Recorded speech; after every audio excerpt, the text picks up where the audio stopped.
Guerra na Ucrânia. Hoje é o nosso primeiro vídeo sobre essa guerra que está acontecendo entre a Ucrânia e a Rússia. Mas quem for mais antigo como eu pode chamar das uniões das repúblicas socialistas soviéticas. E nós vamos discorrer hoje sobre as origens desta guerra, para depois adentrar sobre o conhecimento da cultura, da educação, da economia da Ucrânia e também da União Soviética. Eu tenho mais de 20.000 páginas sobre leitura da União Soviética, sobre a leitura da Rússia, da Ucrânia. Mas antes de adentrarmos ao nosso vídeo, vá aqui embaixo dele, se inscreva em nosso canal, aperte o sininho de receber os vídeos em primeira mão e aperte também o joinha para que o nosso vídeo seja muito visto no YouTube. Vamos lá. Vamos conhecer a origem desta guerra.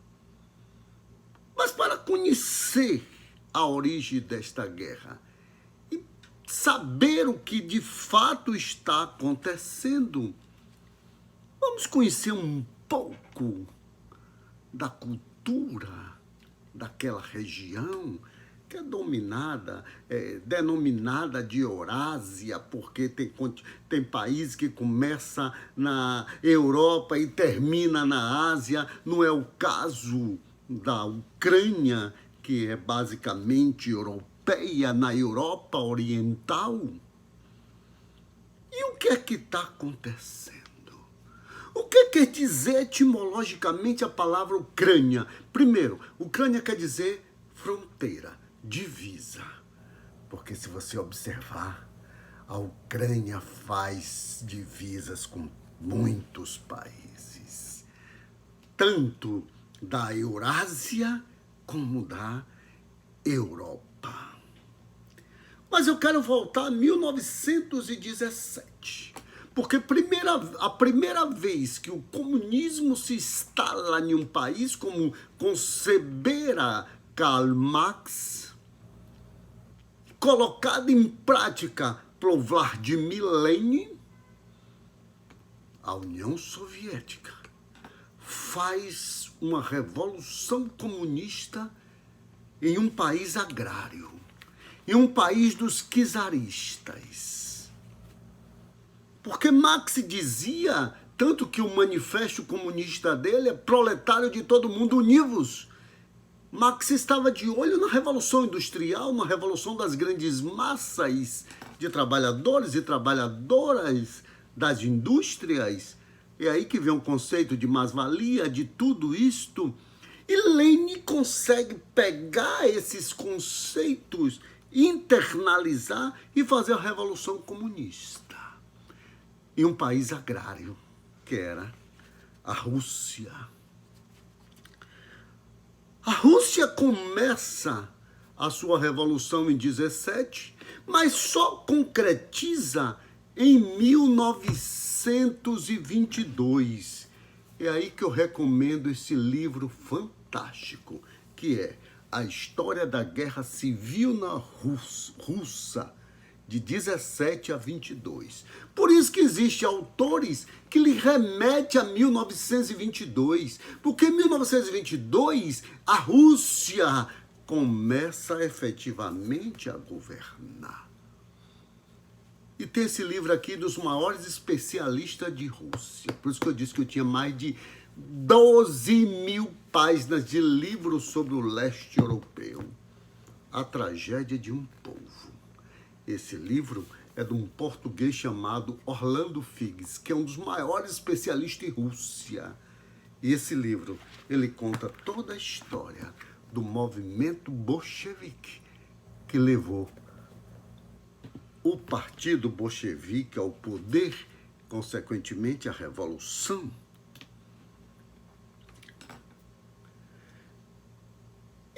Ucrânia estava onde? A Ucrânia sempre fora parte integrante da União Soviética. A Ucrânia ajudou a construir a União das Repúblicas Socialistas Soviéticas pela proximidade, pela divisa. A Ucrânia não foi mais ela ajudou a construir. E se você quer saber mais, lê esse livro, hein? É a história de Trotsky. Trotsky era o chefe do Exército Vermelho da União das Repúblicas Socialistas Soviéticas. Leiam, que você vai entender essa relação incestuosa entre a Ucrânia e a Rússia. Sempre estiveram próximas. Em tempos mais antigos, menos, mas em tempos modernos, sim. Diversos reinos dominaram a Ucrânia. Diversos reinos. Porque era um local muito importante. Bom, a União das Repúblicas Socialistas Soviéticas, ela chega ao final em 1991, que eu vou falar depois. Lá no final eu vou falar um pouco sobre isso. E aí começam as verdadeiras tensões entre a Ucrânia e a Rússia atual. Em 1945, 1940, se instala no mundo a Guerra Fria entre os dois blocos que dominavam o mundo, a União Soviética e os Estados Unidos da América. Os Estados Unidos da América, para diminuir a expansão do comunismo, ele funda a OTAN, que é a Organização do Tratado do Atlântico Norte, que hoje faz parte de cerca de 30 países, inclusive informalmente a Ucrânia. E os Estados Unidos, para mostrar força, começa a angariar esses países e funda a sua OTAN, para conter o expansionismo soviético. Mas o expansionismo soviético, ele sempre esteve ligado ao czarismo. Ah, você pode me dizer, mas teve a Revolução Comunista que não deixaram de ser czares. O que Stalin fez na União Soviética é digno de um troglodita da pior espécie, do pior Pedro. É isso que nós precisamos discutir. A União Soviética, para contrapor o Tratado do Atlântico Norte, a OTAN, que é a geração dessa guerra hoje em curso, a União Soviética funda o Pacto de Varsóvia, que depois do desmantelamento da União Soviética em 1991, ele também se desmantela. A OTAN ainda existe como um pacto de colaboração entre os países. Desde então, a Rússia se isolou. A adesão da OTAN, feito por muitos ex-países satélites do comunismo, da famosa cortina de ferro, se desmoronou. A Ucrânia adere ao Pacto de Varsóvia, a Ucrânia adere à OTAN, e eu vou lhe dizer quando. Em 2004. Em 2004, Putin elege um presidente que lia na sua cartilha na Ucrânia, mas comprovada a fraude eleitoral, esse presidente é deposto. Consequentemente, quem dá as mãos à Ucrânia? A OTAN, os Estados Unidos da América. Isso provocou toda a ira no sanguinário no sanguinário czar dos tempos modernos. Tá vendo como nós temos que ir eliminando esses czares? Eles não morrem, eles ficam vivos. E passados mais de 500 anos de história russa, os czares permanecem vivos. Não é, senhor Putin? Não é, senhor presidente atual da Ucrânia, que nós vamos falar em um vídeo especial, para não pensar que é santo. Tá? A Ucrânia tem os maiores PIBs do mundo. A Ucrânia tem um dos melhores IDHs do mundo. Índice de Desenvolvimento Humano 0,779, altíssimo para os padrões do mundo. A Ucrânia tem grandes recursos naturais, como o ferro, para abastecer as siderúrgicas da União Soviética, porque a química da União Soviética sempre fora a química da siderurgia. Foi através da química da siderurgia que eles produziram os grandes automóveis e importaram na década de 80 para os partidos comunistas do mundo inteiro aquele carro chamado Lada. Lembra do Lada? Que Fernando Collor trouxe para o Brasil? Esses recursos é que a União Soviética está atrás. O gás natural, uma das maiores reservas de gás natural do mundo, e essas reservas de gás natural que tem a Ucrânia, ela é, em sua maioria, vendido para a União Soviética e, consequentemente, essa venda para a União Soviética, a União Soviética vende para a Europa, para abastecer os trens, os metrôs, as casas, as grandes residências. Você está vendo o tamanho da confusão que nós estamos envolvidos? A crise se aprofunda entre a Ucrânia e os Estados Unidos. A crise se aprofunda a partir de 2014, porque em 2014 a Rússia invade a Crimeia e toma a Crimeia, alegando que era para repelir a entrada da OTAN. Está vendo como a Rússia veio se deteriorando a relação dela? Tudo isso, obviamente, tinha aspectos financeiros envolvidos, porque as guerras, elas são econômicas. Não pense que tem guerra religiosa, isso e aquilo, é guerra econômica. E o que a Rússia quer é isto. A Rússia vendeu seus próprios territórios soviéticos para Adolf Hitler. Como ela está interessada em banir o nazismo da Ucrânia? Como essa matemática que não fecha? Está vendo? Que nós temos que compreender o que está jogado no mundo hoje. A relação histórica entre a Ucrânia e a União Soviética, hoje Rússia, vem desde a Revolução de 17, que a Ucrânia ajuda a fortalecer os países satélites da União Soviética.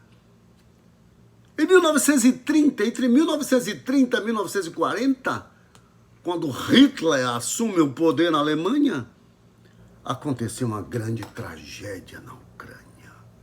Porque a Ucrânia era um apêndice da União das Repúblicas Socialistas Soviéticas.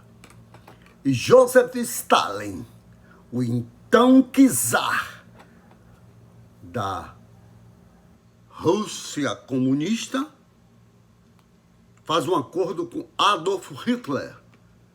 E esse acordo com Adolf Hitler, ele dividiu o território da Ucrânia. Uma parte pertencia à União Soviética, outra parte pertencia à Alemanha nazista. E um dos termos desse acordo era esse, a divisão do território ucraniano pelos nazistas. Como é que ele quer combater o nazismo hoje? Dizendo-se ele, né?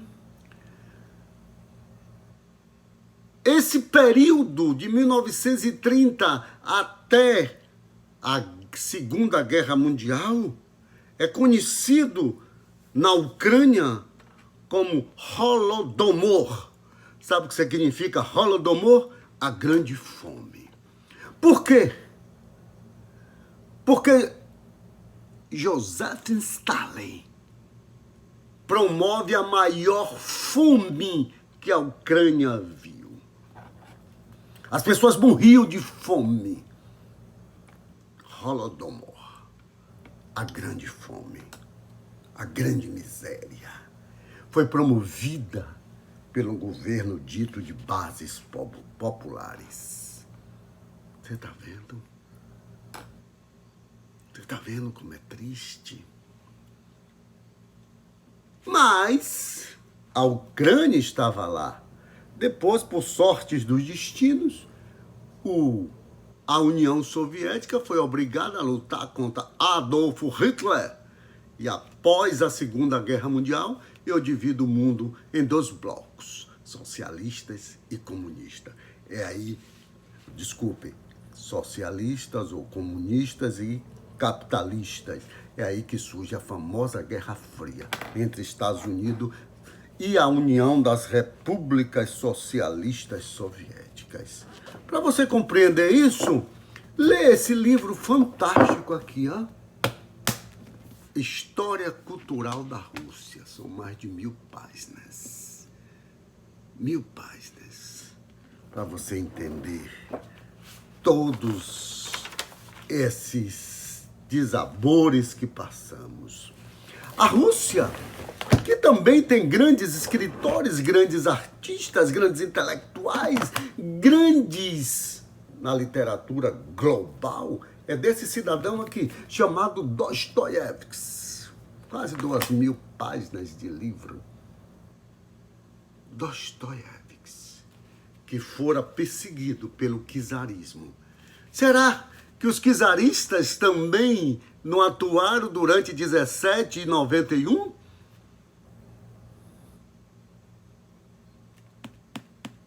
Leia esse livro para você entender a Rússia, entender toda aquela região.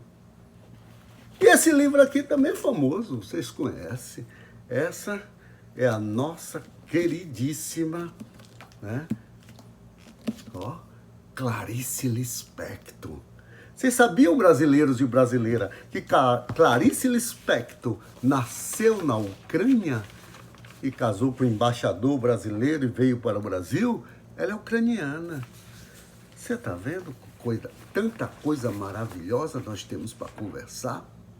Vamos lá.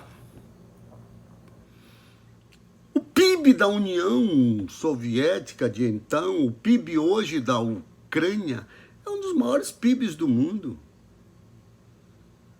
De 1917 a 1924, que Lenin foi um dos maiores ideólogos da União Soviética, ele também produziu o Exército Vermelho, que depois a gente vai falar sobre o Exército Vermelho em um outro vídeo, em um outro momento, para falar desse camarada aqui, Trotsky, que foi morto no exílio pelo cidadão chamado Joseph Stalin, porque foi declarado inimigo público número 1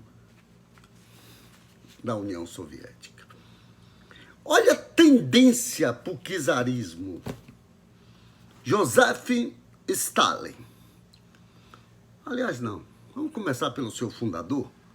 Vladimir Lenin governou entre 1917 a 1924. Lenin morre em 1924, 2 anos após do fim da Guerra Civil né? Porque aconteceu uma guerra civil na União Soviética, que está contado nesse livro aqui menor, esse livro pequeno, né? A História da Guerra Civil Russa, de 1917 a 22. Nós tivemos Joseph Stalin, que assume 24 e vai até 1954, 30 anos. Joseph Stalin sai do poder em 54, assume Nikita Khrushchev, que vai de 1953 a 1964, tentando expandir a Revolução Comunista pelo mundo. Era o grande centro de treinamento de jovens lutadores.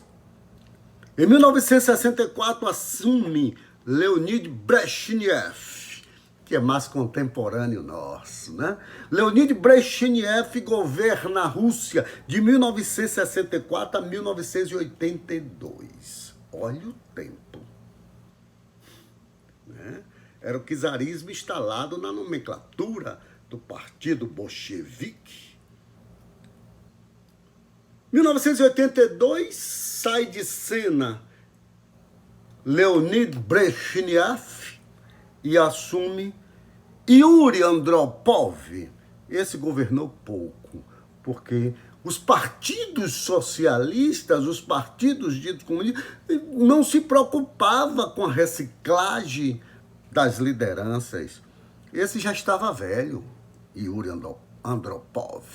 Assume em 1982 e morre em 84.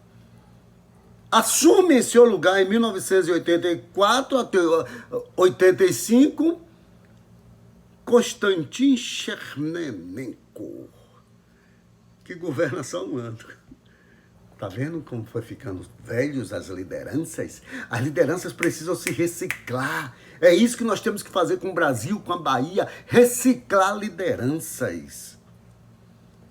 Em 1985, assume o mais jovem de todos, que era da turma nova, que era o Mikhail Gorbachev, que vai de 1985 até a derrocada da União das Repúblicas Socialistas, em 91, porque em 1989 o Muro de Berlim já tinha caído e Berlim, a Alemanha Oriental, era um dos países satélites dos Estados Unidos, ou da União Soviética, era as repúblicas que a União Soviética dominava, Romênia, Tchecoslováquia, Bulgária, Polônia.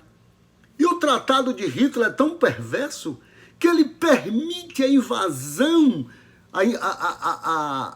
o Tratado de Hitler com Joseph Stalin é tão perverso que ele permite a Polônia ser invadida pela Alemanha, porque a Polônia que era a única saída do mar para o mar que a Alemanha tinha. E ele permitiu, em 1939. Você está vendo, meus amigos, que mundo nós vivemos?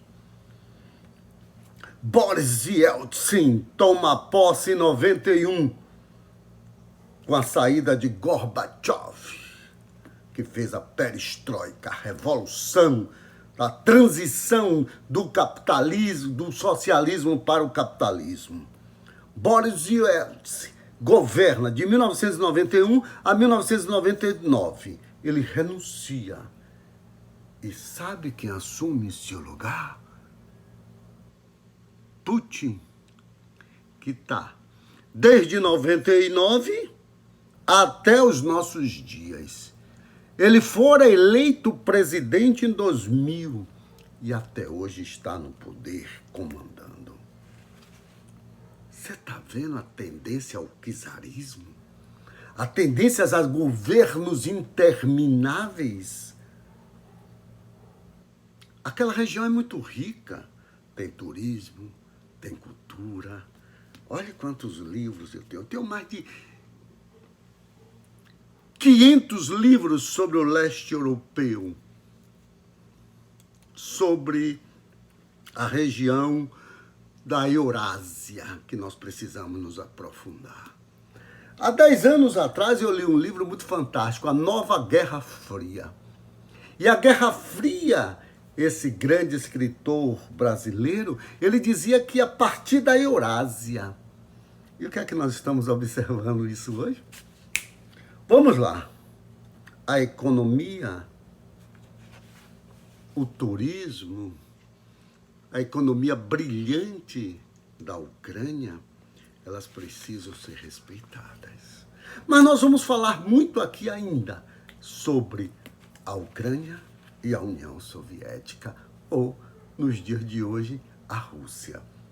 Mas amanhã, no nosso próximo vídeo, vocês vão ficar sabendo quem é o atual presidente da Ucrânia.